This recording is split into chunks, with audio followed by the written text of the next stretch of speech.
Praise the Lord, Ave Maria. അതേ പിതാവേ, ഇപ്രകാരമായിരുന്നു നിൻ്റെ തിരുവുള്ളം. എന്തായിരുന്നു ആ തിരുവുള്ളം? യേശു ഉദ്ഘോഷിച്ചു, സ്വർഗത്തിൻ്റെയും ഭൂമിയുടെയും നാഥനായ പിതാവേ, നീ ഇക്കാര്യങ്ങൾ ബുദ്ധിമാന്മാരിലും വിവേകികളിലും നിന്ന് മറച്ച് ശിശുക്കൾക്ക് വെളിപ്പെടുത്തിയതിനാൽ ഞാൻ നിന്നെ സ്തുതിക്കുന്നു.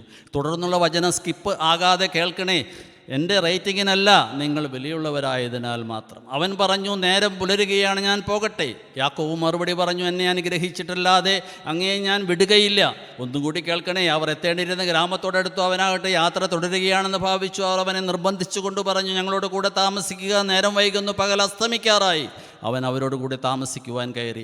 എസ്കേപ്പിസത്തിലൂടെ മുങ്ങിയതുകൊണ്ടോ ദുശീലങ്ങളിലൂടെ മറക്കാനോ മയങ്ങാനോ ശ്രമിച്ചതുകൊണ്ടോ ആരും മാനസികമോ ശാരീരികമോ ആത്മീയമോ ആയി ആരോഗ്യമുള്ളവരാകുന്നില്ല എന്ന് ഈ വചനം പഠിപ്പിക്കുന്നു. ഞൊണ്ടിയ യാക്കോവും അപ്പത്തിലൂടെ മുറിക്കപ്പെട്ട ഈശോയും മറ്റുള്ളവരുടെ കണ്ണു തുറന്നതും എല്ലാം സഹിക്കുന്ന സ്നേഹത്തിലൂടെ പോരാടി ജയിച്ച് നേടിയ മുറിവിലൂടെയാണ്. ഉണരൂ, ഉണരൂ, ശിശുക്കളായി പ്രഭാത പ്രകാശം സ്വീകരിക്കൂ.